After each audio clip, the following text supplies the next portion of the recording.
Coming up on Tech News Weekly, Amanda Silberling is here as she joins me to talk about an update to the TikTok ban. How are TikTok creators responding, and where do things stand now that the House has passed that TikTok ban? Then I bring my story of the week. It's all about Change Healthcare, which is responsible for processing payments and health records for many a person within the United States. And after it's been hacked, there's still a lot going on that has brought the healthcare industry to a standstill. We have two great interviews this week. First, with Emilia David of The Verge, who helps us break down and understand the EU AI Act. And Zach Bowden of Windows Central stops by to talk about a device from Microsoft that, despite Microsoft kind of bringing to a close, some people out there are still trying to keep kicking. It is the Surface Duo. All of that coming up on Tech News Weekly. Podcasts you love from people you trust. This is Twit. This is Tech News Weekly, episode 328, with Amanda Silberling and Mikah Sargent, recorded Thursday, March 14th, 2024. Unraveling the EU's AI Act. This episode of Tech News Weekly is brought to you by Bitwarden, the password manager offering a cost-effective solution that can drastically increase your chances of staying safe online. Account switching has come to the Bitwarden browser extensions. Now users can log in to up to 5 separate accounts and switch seamlessly between them in the desktop and mobile apps and browsers too. These extensions help keep your work and personal accounts safely separated. For self-host organizations, Bitwarden has developed a Helm chart to enable deployments to Kubernetes clusters. This allows companies already using Kubernetes to keep their software stack simplified without needing to add a new service. Generating and managing complex passwords is easy and secure with a trusted credential management solution like Bitwarden. Named by Wired as Best for Most People and honored as Fast Company's 2023 Brands That Matter in Security, it's no wonder why Bitwarden is the open source password manager trusted by millions. Get started with Bitwarden's free trial of a Teams or Enterprise plan, or get started for free across all devices as an individual user at bitwarden.com/twit. That's bitwarden.com/twit. Hello and welcome to Tech News Weekly, the show where every week we talk to and about the people making and breaking the tech news. I am your host, Mikah Sargent, and given that it is the second Thursday of the month, we are joined by the awesome, the wonderful, the whip smart Amanda Silberling of TechCrunch. Welcome back to the show, Amanda. Hello, and happy second Thursday of the month. Happy holiday that we all observe. Well, we do observe Pi Day. It is indeed 3/14 today. And so yes. I, in honor of Pi Day, have a delicious treat from the patron saint of pies, Marie Callender, here. Yes. And this is a chicken pot pie that is entirely frozen and that I'm using to kind of keep me cool while we do the show. So that's going to go back in my cool spot, and we will continue on. Happy Pi Day, everyone. Folks, as you know, when we have a lovely guest on the show, this is the first month of having the 4 Thursdays that are in most months booked. We have our guest bring a story of the week to talk about. And so, Amanda, I'd love it if you kicked things off. I think we've got a update on what's going on in the social landscape. Yeah, so all eyes are on TikTok this week. TikTok has been consuming my mind and my entire week, and writing a lot about TikTok. But I wanted to point to a story that I wrote about how creators on TikTok are thinking about the ban. And I think it's interesting to see the different responses where you have some creators that are really ardently, literally working with TikTok to lobby. Last year, when the CEO, Shou Chew, first testified before Congress, there were creators that TikTok like flew out to lobby for them and talk about how TikTok helped them start a business and how TikTok is now like what they financially depend upon, or how TikTok has helped them communicate and learn things from people that they would never otherwise have met. And then on the other hand, some creators I talked to were like, hey, I'm not an expert on national security. I don't know if this is actually like a threat from the Chinese government or not. And it's interesting to see that unfold on the platform itself. Yeah, I mean, this has been, we knew about this a long time ago. This has sort of been tried before and was not successful at the time. And I talked last week to Abrar Al-Hiti of CNET, kind of as this was moving through in the first place. And one of the things we talked about was the interesting timing, because right now we have, it's an election year, and we know that President Biden's campaign is in part taking place on TikTok. And regardless of who is truly responsible for how this all shakes out, the person or people in charge are going to be held accountable for the changes that take place during that time. And so that alone I find fascinating. And I've seen anecdotally other people say that as well, that like, why are we focusing on this at all right now in the middle of an election year, and when there are much larger, more pressing issues at play? And there's one other thing that I want to say too. The last time we talked about the TikTok ban, way back whenever it was kind of first going through, that was the first time in a while that I had heard from so many of our listeners who were just absolutely anti-TikTok, upset, frustrated, bamboozled, bothered, etc., that we were talking about it as if it wasn't something that should just be a foregone conclusion. This time, I only heard from like one person. So it's interesting to see that shift. I don't, again, that's anecdotally, but TikTok's been here for a while, and the US government has yet to provide any proof that there's shisty things going on behind the scenes. TikTok continues to prove and insist and make clear that U.S. users' data is not stored in China. And so it's all very confusing, perplexing as to what is at the heart of this. Because I think to me, there's a difference between just on Security Now on Tuesday, a show that we do on the Twit Network.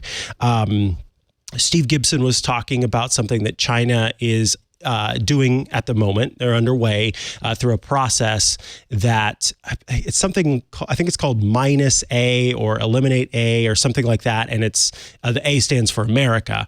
And it's not to eliminate America, it's to eliminate American hardware in its like most precious systems. So the idea is that you wouldn't have any potential American influence interference in infrastructure and government and all of that within China.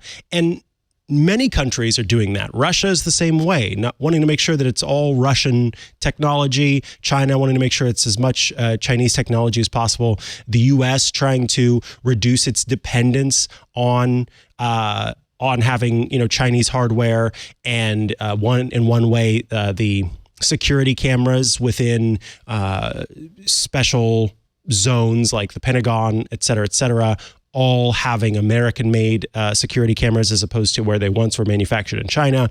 And to me, all of that makes sense, right? I get that. But for a social media platform that, again, has yet to have anything proved out that it's nefarious and that is just a place where people are posting videos, I'm having trouble seeing why this is happening and why this is such a big thing. And yeah, I mean, from the creator perspective, Amanda, I'm curious, from what you've done the research there, like, are people worried about the loss of their income and, their ability to connect with their people? And is there any push currently to try to find other platforms, or are they still very much locked in for now, trying to see TikTok continue on? I find this interesting because I think that regardless of anything going on with a TikTok ban, the number one advice that I hear creators give to each other is diversify your platforms, diversify your revenue streams. Like if you have 100,000 followers on TikTok and like 1,000 on Instagram, then you should be concerned right now. I mean, I don't know if the ban's going to go through, but it must be very scary if your whole audience is on a platform that you're not sure you're going to have access to this time next year. And I think it's just a good lesson for creators generally that you need to be invested in multiple platforms and have multiple revenue streams, because you never know when something like this is going to happen. Even like we saw that with Vine. Vine just kind of disappeared, and there were a lot of people that had huge audiences on Vine but then struggled to move that audience to other platforms. So I think that creators should just always be thinking about how to make themselves as as resistant to any not resistant, but as immune to any random government dealings as they can. And that's kind of frustrating, right? Because I look, plenty of people have plenty of feelings about the creator economy and the influencer personality and everything that entails, right? And there are legitimate critiques of that. But I think sometimes what's lost in those critiques and in the way that we can potentially look down on those folks is how that person, in so many cases, that I should say persona, in so many cases, is doing the job of like 12 people. They are themselves the talent. They are themselves their promoter. They are themselves their CFO. They have to play every single role. And then on top of that, to suddenly be faced with the complete loss of their income, or even like a huge, cut to their income. And in every case, these are folks who are self-employed. By that I mean the folks that are, completely dependent on the platform, self-employed folks. And there's already a bunch of like tax hurdles that are involved in that. Who knows how unemployment works whenever you're in that kind of that's just so stressful in general. And so in that way, I feel for the people who are, looking at this right now, who are maybe going to be faced with the idea that the government itself is coming for their job. And like, that's scary, because there's only so much that one can do if it were to go through. Now, we know that TikTok did put out a sort of pop-up, a little interstitial saying, hey, call your legislator, the TikTok might be banned. I think that's really fascinating, given how I think that is potentially a huge mobilization. But the problem with that is that it does kind of prove the point in a way for those legislators who are going, see what it can do? What if they decided to make a pop-up that said, don't vote this year because voting is bad? How many people, you know what I mean? And I think that almost kind of exacerbated the situation. So it's a really frustrating thing, I'm sure, for everybody involved when it comes to, and by, I mean, like literally everyone involved, the people who just like to watch TikTok, the people who are making their living on TikTok, the people who run TikTok, the government who are involved in the legislation and voting on it. Everybody's frustrated. And where I'm frustrated, and where I would imagine you may be frustrated too, I won't speak for you though, so you can let me know, is let's picture a world where TikTok is banned. just because it's banned, just because the government says to Apple, you may not put this app in the App Store, and says to Google Play, you may not put this app in the Google Play Store, does not mean that there won't be means of accessing TikTok through some other method. And I can already foresee the problem that comes along with that, because if my youngest brother is any indication, sometimes people will just find a tutorial and they'll follow through with the tutorial and not consider the implications therein.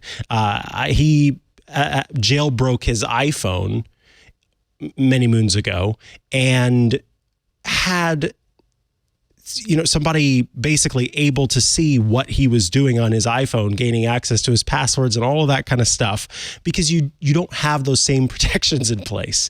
And so if the government is concerned about the potential security implications of TikTok itself, just imagine what it's like if it is in a completely unregulated, unknown space and everybody's installing it. I think I said last week, is it not better to have the devil you know than the devil you don't?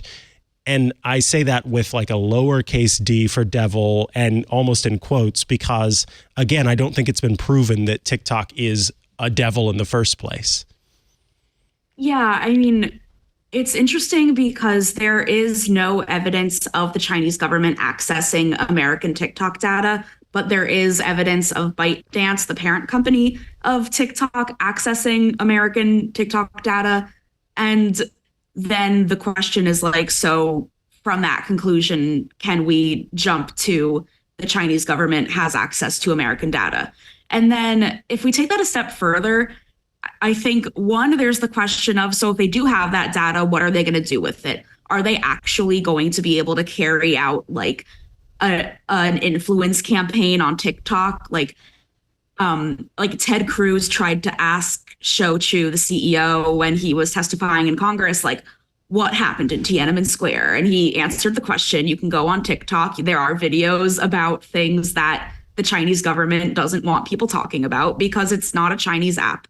But at the same time, like, there is a lot we don't know. And I understand the skepticism, but I think it does feel like political theater, especially there's the age-old issue of, but what about the data brokers, and how like every time there is legislation about internet security, there are like a bunch of tech people on Twitter, like, when are they going to pass legislation that makes data brokers less able to just do whatever they want with our data? Like, they could sell it to Chinese companies if they wanted to. And then like, you don't need to ban TikTok to like, that's not going to prevent Chinese companies from getting our data if that is really what this is about for these legislators. Yeah. We obviously are going to continue keeping an eye on this as the legislation continues through our law-making body. But it's all playing out, in front of us. And I think it'll be in whatever way it shakes out, a very fascinating thing. We will come back shortly with my story of the week, but I do want to take a quick break to tell you about Ecamm, who are bringing you this episode of Tech News Weekly. Ecamm is the leading live streaming and video production studio built for the Mac. Now, whether you are a beginner or an expert, Ecamm is here to elevate your video production. From streaming and recording to podcasting and presenting, Ecamm Live is your all-in-one video tool perfect for simplifying your workflow. Ecamm Live includes support for multiple cameras and screen sharing, plus the live camera switcher lets you direct your show in real time. I just recently, right before the turn of the year, had a special couple of episodes of a Dungeons and Dragons podcast that Amanda Silberling actually participated in. And she can attest to the fact that we used Ecamm as the kind of live streaming live production platform. They all received all of my players received invites. They, clicked on it, they appeared, and I was able to do all sorts of stuff, including one very cool feature where one of my players had a green screen behind them. And I was able to pipe that video in and locally on my machine, key out that green screen right there on my device and have whatever background the person wanted appear behind them. It was really cool. And Ecamm made it very easy to do, plus getting that high quality audio and video from my remote guests. So you can stand out from the crowd with high quality video. You can add logos, titles, lower thirds, graphics, share your screen, drop in video clips, bring on interview guests as I did, use a green screen, and so much more. You can join the thousands of worldwide entrepreneurs, marketing professionals, podcasters, educators, musicians, and other Mac users who rely on Ecamm Live daily.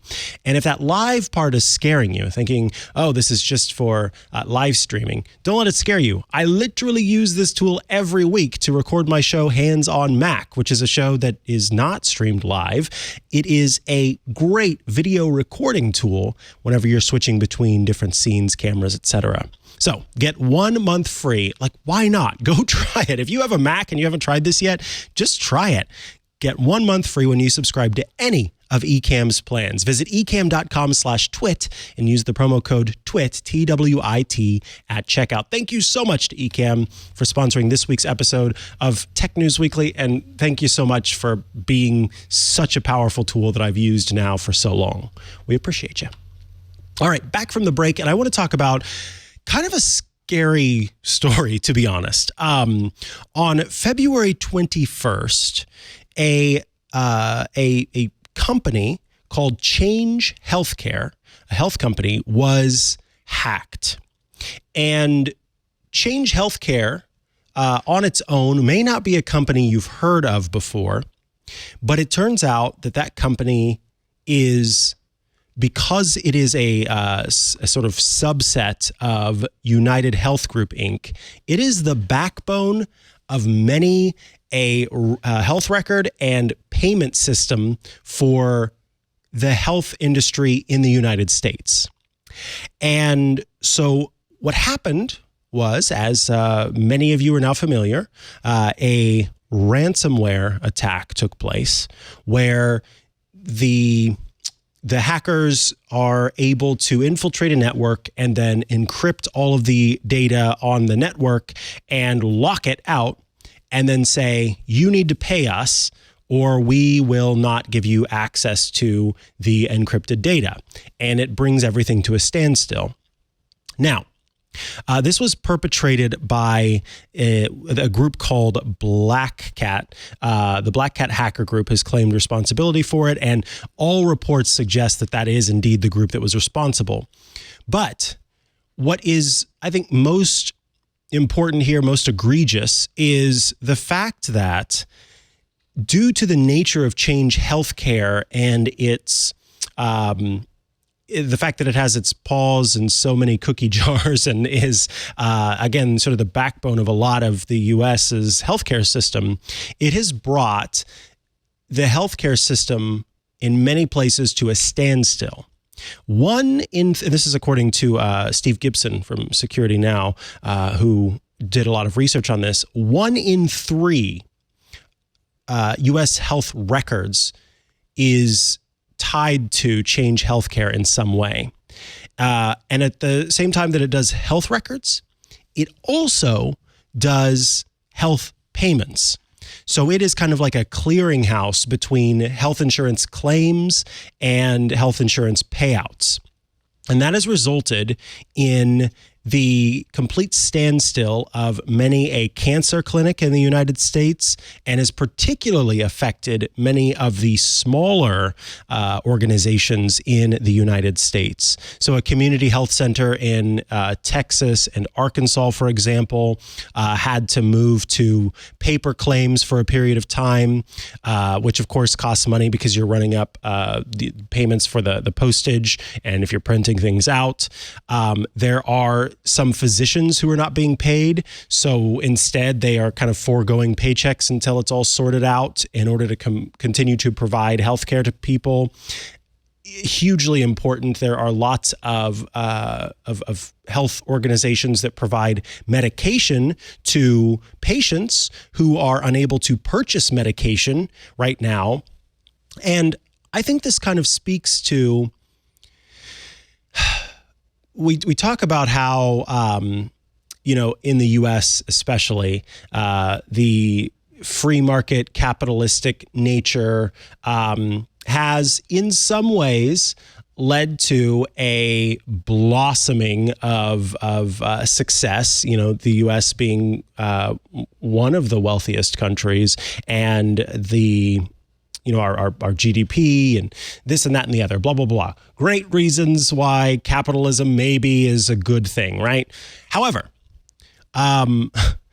capitalism often does lead to the acquisition of companies by larger companies.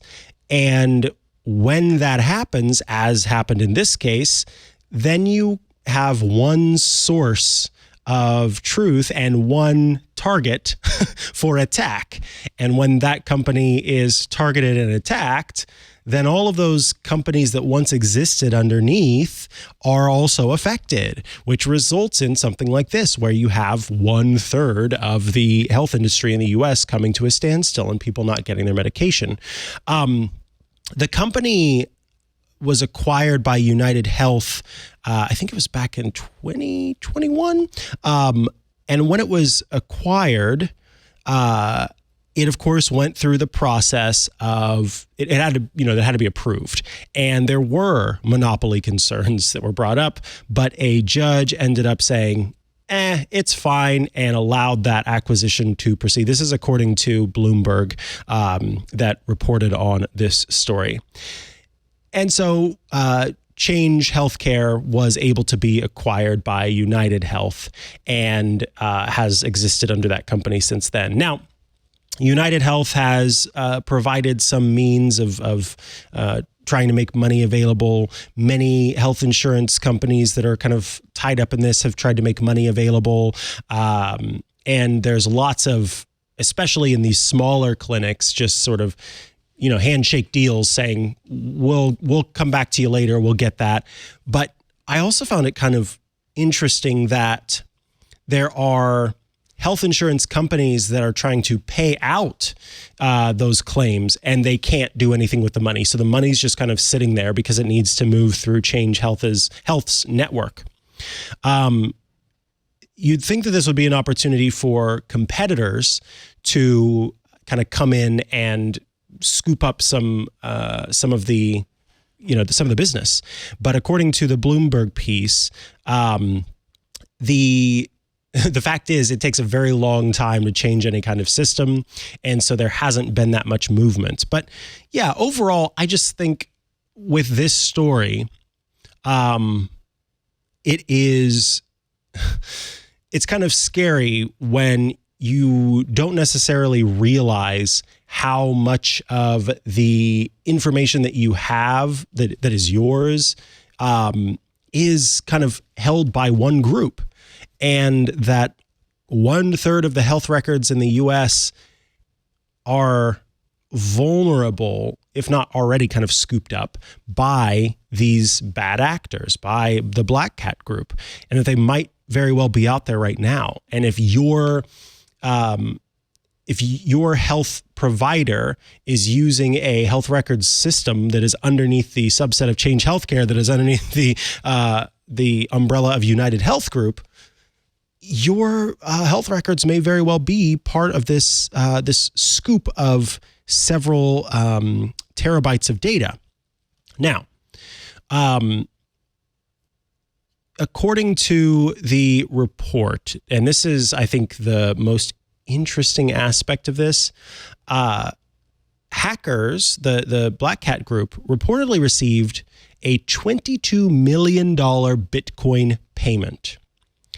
And what we think is going on is that United Health, and Change Healthcare, I guess, decided to make the payment for the ransomware payment, and that they were hoping that it would mean that things would be unlocked, that they'd get the data back.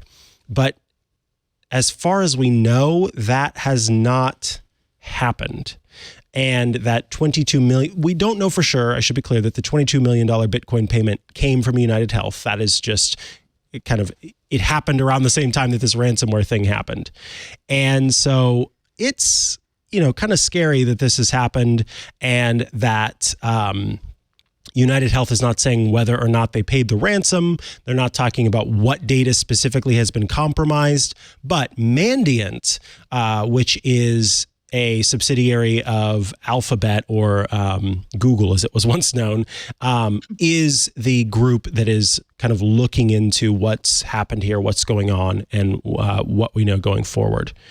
But yeah, I don't know. To me, this is just one more reminder that everything we have is just very close to chaos. I hate to be that dark about it, but yeah, I mean, what are your thoughts on this, Amanda? Maybe it's just because we just finished talking about TikTok, but I'm like, it's almost as though there are security threats that exist within the country. Yeah. And that there are issues for people that use technology that are not TikTok. And what if there were comprehensive privacy legislation instead of let's ban TikTok? Amen. But also, I think that antitrust oversight might be a good thing. Yeah, absolutely. That is, I was going to say, if there's one thing, in fact, when I read I'm just going to read it directly from this, from the Bloomberg piece. Quote, after a 2-week trial in Washington, a federal judge disagreed and allowed the acquisition to proceed. To be clear, the disagreement was saying, I do not agree that this is an antitrust concern that the U.S. Department of Justice put forth. The federal judge said, nah, not an antitrust concern. And so the acquisition was allowed to proceed after 2 weeks. I read that sentence and I went, of course. Because, yeah, it's this is why we have these things in place. This is, one reason why we have this in place. And maybe it is a good idea to pay more attention to how bringing it all under one stinking roof can cause issues like this. It's sometimes is annoying that it is human nature to need to be confronted with things going very wrong for us to learn our lessons. But such is the way of things. Mm-hmm.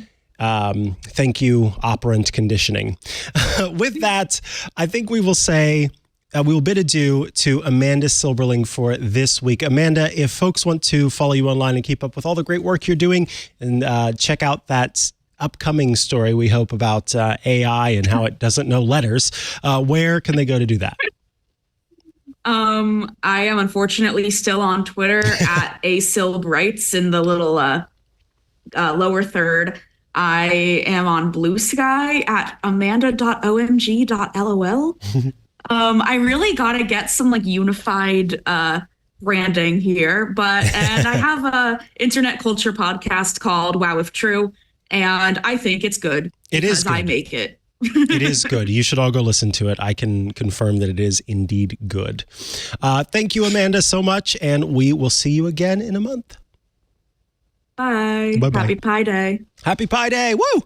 All righty, folks. Up next, I've got my first of 2 interviews. This about the European Union's AI Act. But I want to take a super quick break to encourage you all to consider joining Club Twit at twit.tv/clubtwit. When you join the club, you gain access to some pretty great benefits. First and foremost, you get access to every single Twit show with no ads. In fact, you won't even hear what I'm saying right now in the Club Twit version of the show, because this is an ad.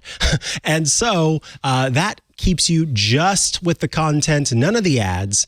You also gain access to the Twit Plus bonus feed that has extra content you won't find anywhere else, behind the scenes, before the show, after the show. Special Club Twit events get published there, and access to the members-only Discord server, a fun place to go to chat with your fellow Club Twit members and also those of us here at Twit. It is a very active Discord. It's a lot of fun, and you should consider joining. Along with all of that, you gain access to the the video versions of our Club Twit exclusive shows. There's the Untitled Linux show, which is all about Linux. There's Hands on Mac from yours truly that covers Apple tips and tricks. There's Hands on Windows from Paul Thurrott that covers Windows tips and tricks. And there's Home Theater Geeks from Scott Wilkinson that talks all things home theater, as well as my show, which I co-host with Rosemary Orchard, iOS Today, that is a fantastic video podcast. So if you want the video versions of those shows, you will need to join Club Twit. And if that wasn't enough, you also gain access to an exclusive group of folks who get to come to the studio to watch an episode of This Week in Tech being recorded. Tickets.twit.tv is where you'll go. You'll pop in a little bit of information, including the email that you use for Club Twit, so that we can confirm that you are indeed a Club Twit member, because those seats will be exclusive to Club Twit members. So if you've been thinking about coming to the studio and you want to come watch a show in April, this is your opportunity to join Club Twit, and then head to tickets.twit.tv to sign up. Again, twit.tv/Club Twit to become a member. All right, let's get back to the show so that we can do this interview.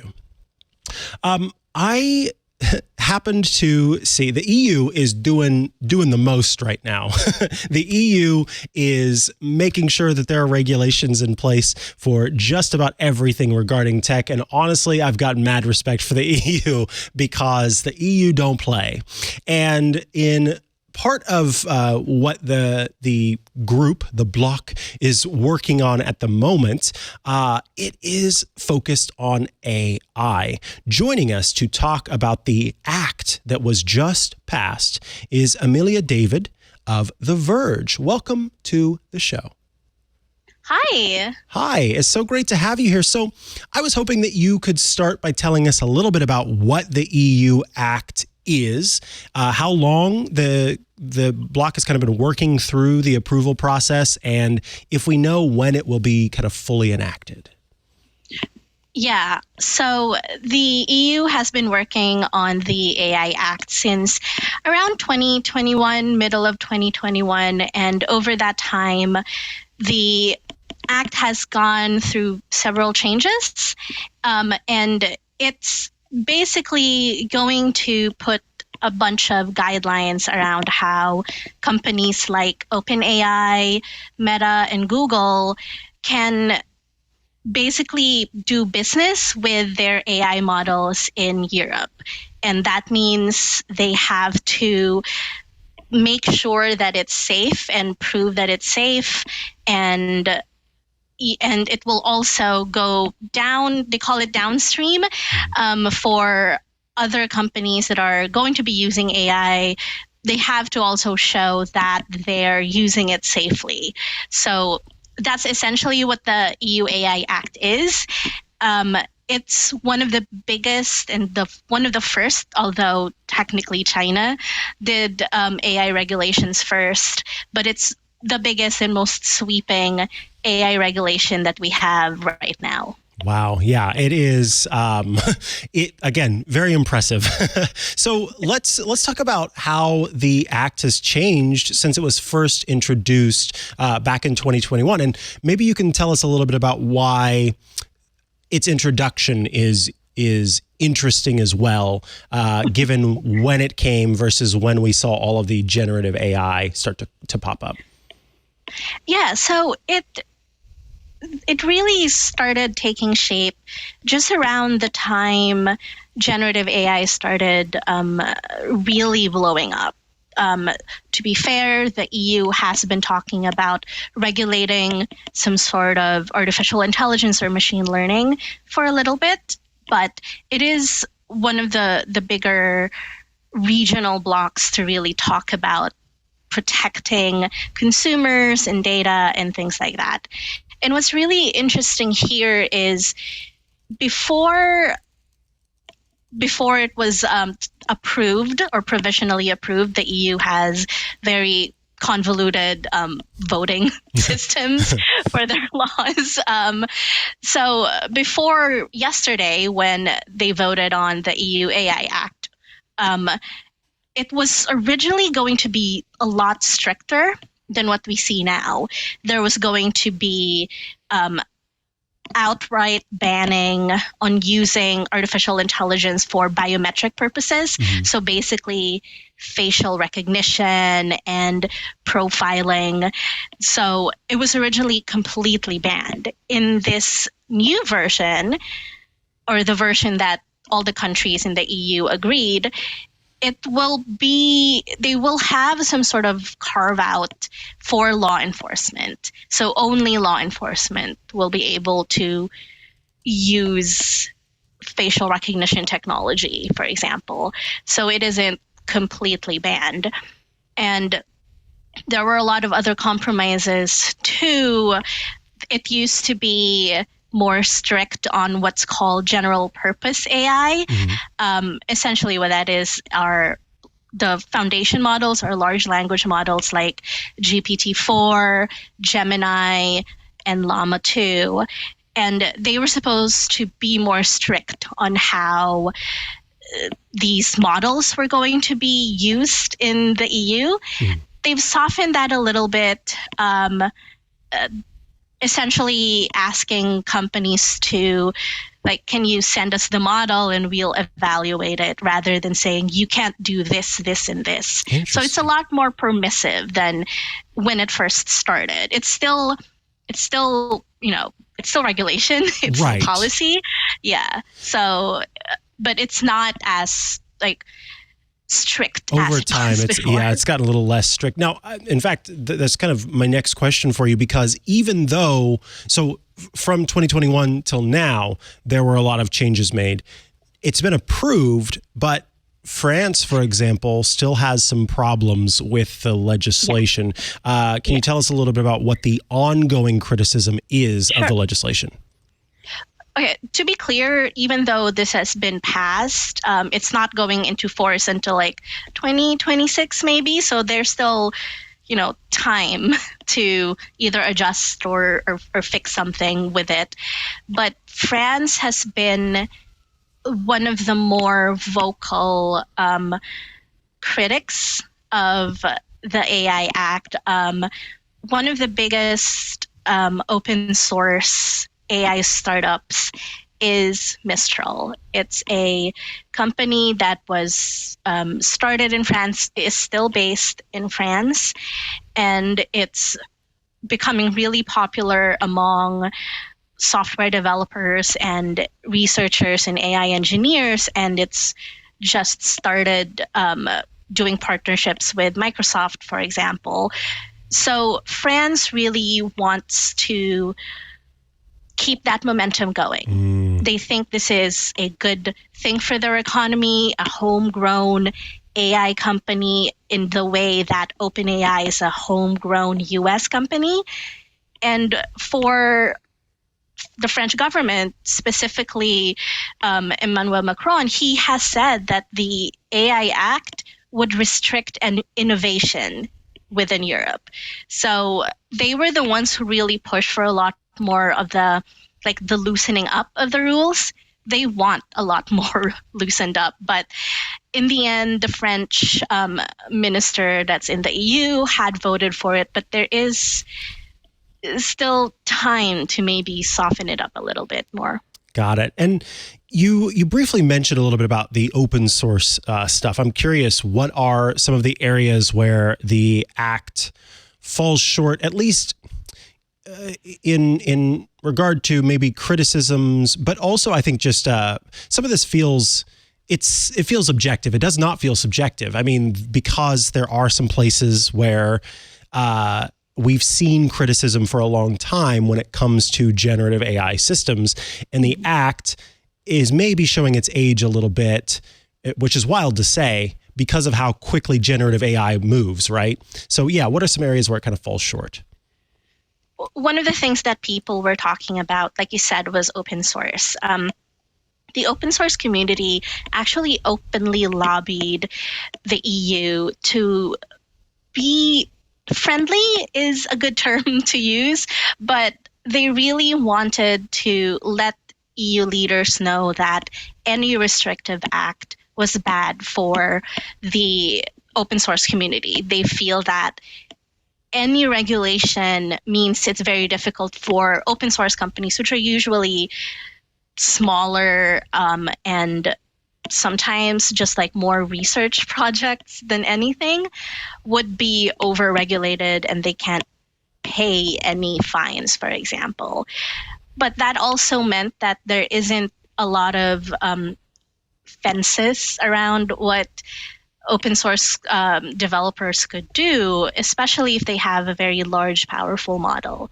So that is still an issue. And in fact, the open source foundation model, security, and things like that are also now being looked at by the US government. So the EU AI Act doesn't have a lot of strength around that.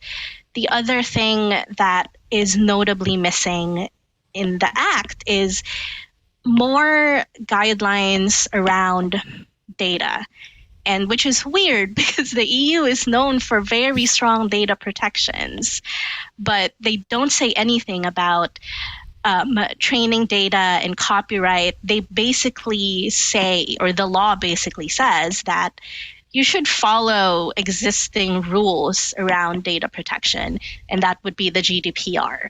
It doesn't really jive with what AI tends to do with data. So it's still missing. Like, it's not talking about yes, the EU AI Act isn't talking about data privacy, but it's also not talking about how can these companies be using data, especially copyrighted data, which apparently trains a lot of AI models. They just say, follow the rules, even if the GDPR doesn't say anything about that either, because it is older. So, and a lot of these more powerful models, like general purpose AI models, have kind of gotten past a lot of the issues that the EU AI Act is trying to do, because they're much better now. So also, they already have the data from before, and the AI Act doesn't say anything about, like, do you retroactively take that out? There's still there. You can definitely tell that it took years to make this, and that there have been a lot of negotiations around it. Absolutely. Yeah, it sounds like it. Now, the last thing I'm kind of curious about, as was the case with the EU's GDPR, which of course kind of seems to have led other countries to create their own data protection policies or inspire in some way their data protection policies. Do you think that other countries are going to use the EU's AI Act as a model, as a framework, as a bit of inspiration for creating AI legislation? Or have you heard, like in the US and in other places, criticism of this act suggesting that maybe it's not the right way for those countries to go? Well, we haven't seen a GDPR in the US, right? We've only seen one state like try to do it, California. So in this, it's probably going to be the same thing. It will be a model for other countries to look at, but it will not be a template. And I say that specifically because different countries, different regions have a different idea what regulation would mean for them or what innovation could mean for them. Especially here in the US, there is, well, number one, most of the biggest AI developers are based in the US, and the US does not want to let go of that of that like innovation advancement. So whatever regulation the US does come up with, it will be very specific to the US. And we've already heard a lot of US policymakers, for example, talk about the EU AI Act and say it is interesting to note that it is happening, but we will not be following that. We will be doing it our own way. So it's going to be a model. They're going to look at, oh, this is what they did. This is what they said is important. It's not as important to us, so we'll take that off. Yeah, it's in the same vein, we don't have a lot of data protection laws in other countries in the same vein as the GDPR. We're probably not going to see the same exact looking regulation with AI. That makes sense. Emilia, I want to thank you so much for your time today, for honestly crawling through this legislation and helping us to understand it and break it apart. It's all very complicated, and obviously when you're trying to regulate something as big and as multifaceted and as quickly changing as AI, there's a lot that has to be involved. So sincerely appreciate that you have taken the time to do that. Of course, folks can head over to theverge.com to check out your work, but is there anywhere else they could go to follow along to keep up with what you're doing? Sure. If you want to see me try to make sense of the EU, I am over at on Twitter at Mia David. That's MIYA David. That's also the same on Blue Sky. And I am on Threads, and that would be CRIMEDY on Threads. Awesome. Thank you so much for your time. We appreciate it. Bye. Bye-bye. Alrighty, folks. Up next, we have got a conversation about a good old device that's just barely hanging on by a thread. So stay tuned for that. All right. So have you heard the one about the folding phone and how, it's all but disappeared? Well, that is what Zach Bowden of Windows Central is here to talk about. Welcome to the show, Zach. Thanks for having me. Yeah, pleasure to have you here. So, you know what? I hate to say it, but I do think that our listeners might need a reminder. Can you start by telling us about the Surface Duo phone? Yes, well, the Surface Duo is a smartphone that Microsoft put together about almost 4 years ago now. And it was a unique device at the time. One, because it was a foldable, but two, it was a foldable with two screens. And Microsoft tried to sort of make this device for a couple of years before they actually announced it. They tried to build it with Windows, never happened with Windows. By the time it was announced, it was actually an Android device. And it launched to, I think it's fair to say, mixed reviews. People weren't too keen on the software. It was Microsoft's first time building an Android phone, and they really just weren't good at building Android software yet. But not only that, it had a sort of measly camera, and it just the reviewers were not too keen on it. People bought it, and lots of people returned it because of all the bugs it had at launch. Then a year later, they did a Surface Duo 2, which kind of fixed some of the things. It had a better camera, had slightly better software, but unfortunately, the damage the first-gen Surface Duo did really didn't help with the second-gen, so that product line quite quickly died. But it was a really unique look at Microsoft's vision for foldable phones, this one being a dual-screen one. Now, when you say that it quite quickly died, I'm curious to hear what's the current state of the Surface Duo. I mean, is there a Microsoft support page I can go where it says, we've killed it, and then does it still get updates, or is it just not its end of life there? So the first Surface Duo, the first generation device, is out of support officially. It exited support sometime last year. The Surface Duo 2 is still supported and will be until October later this year, but it's only getting security updates. Microsoft, to my knowledge, has no intention of delivering any more major OS updates to the Surface Duo 2. Unfortunately, that device only received one major Android OS release, which is abysmal in this day and age compared to other flagship Android devices. Now, in your piece, you actually mentioned that you're a pretty big fan of the Surface Duo. And so you kind of talked about it. But what do you think made Microsoft kind of leave it behind?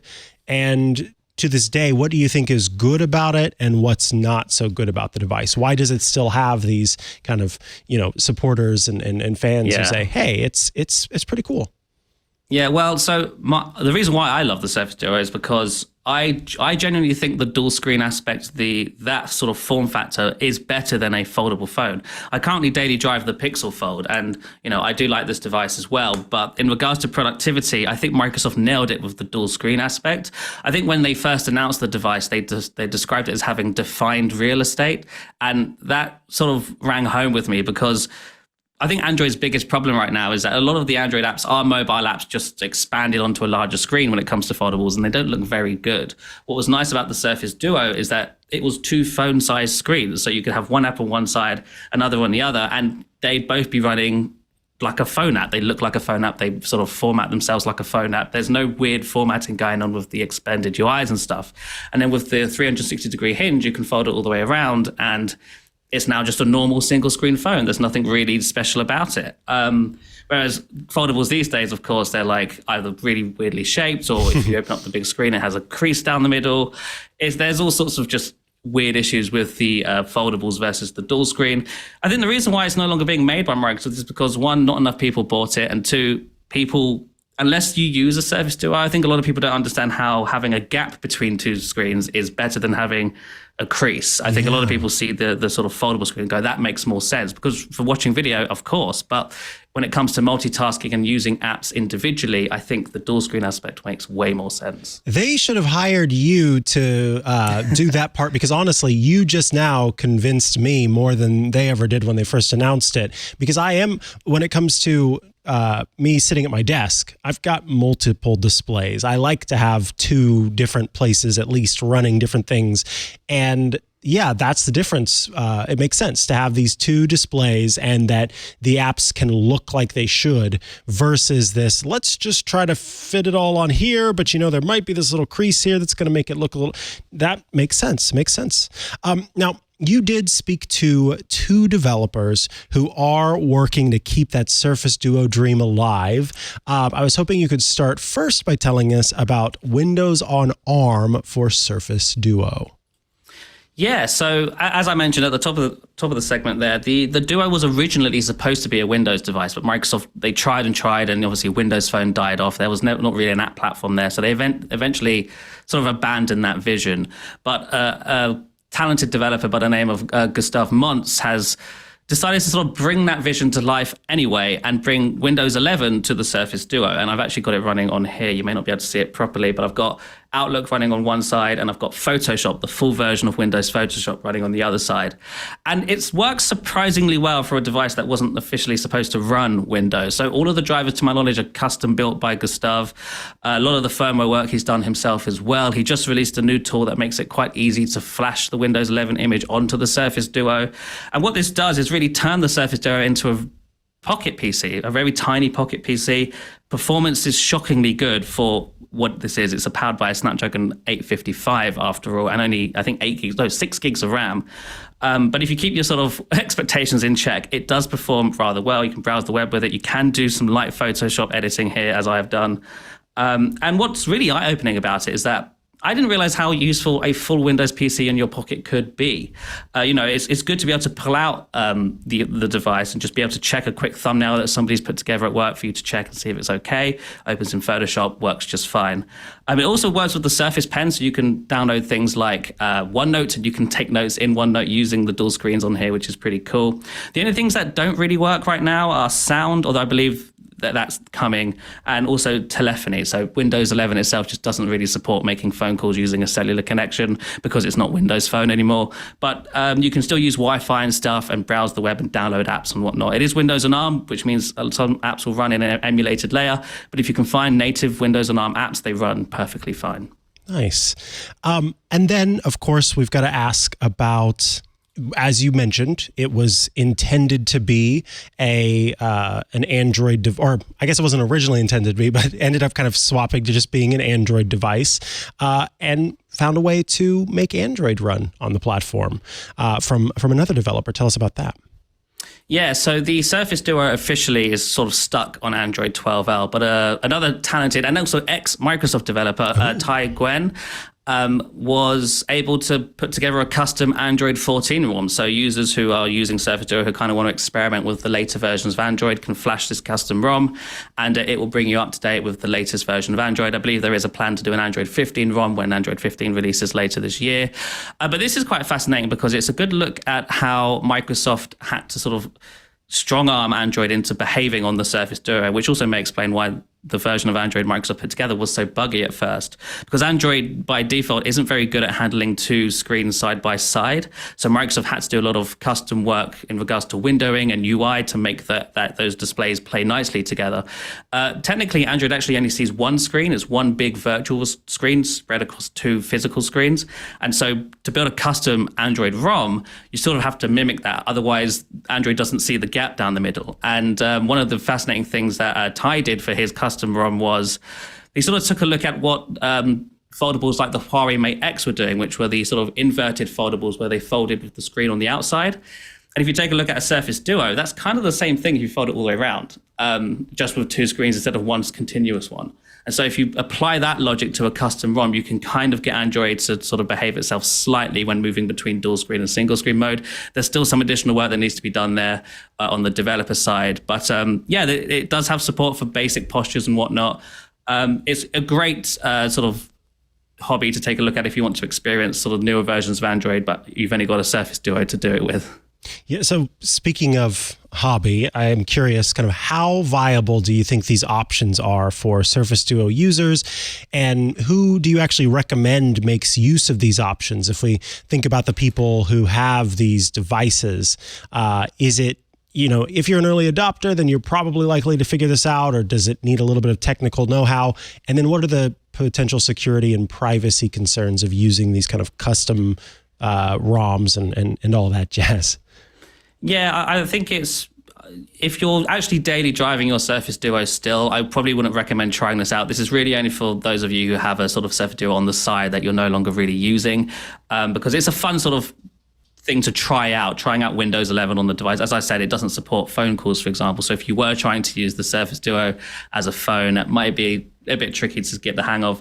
The Android ROM, to my knowledge, does support phone calls, but it doesn't support things like 4G and 5G. So if you are, again, using your phone as an actual phone, going out and about, you don't really want to be stuck with 3G or 4G speeds. So I wouldn't recommend daily driving them. This really is just for experimentation and just trying out new things to sort of try and keep the device useful in your around the home sort of environment. Understood. Well, Zach, I want to thank you so much for your time joining us today to talk about a device that's still kicking, even if Microsoft maybe wants to put it in the past. We appreciate it. Now, of course, folks can head over to windowscentral.com to check out your work, but is there anywhere else they should go to follow along with what you're up to? You can follow me on Twitter, or I guess it's X these days, at Zach Bowden. That's ZACBOWDEN. Wonderful. Thanks so much. Thanks. And with that, we have reached the end of this episode of Tech News Weekly. Our show publishes every Thursday at twit.tv/TNW. That's where you go to subscribe to the show in audio and video formats. We've got little buttons you can either press or tap to subscribe to the audio version or the video version of the show. I mentioned ClubTwit earlier, so I won't go into the big push on it, but head to twit.tv/ClubTwit, $7 a month, $84 a year. Join the club and you'll get access to some great stuff. If you would like to follow along with me, you can head to chihuahua.coffee, CHIHUA.coffee, where I've got links to the places I'm most active online.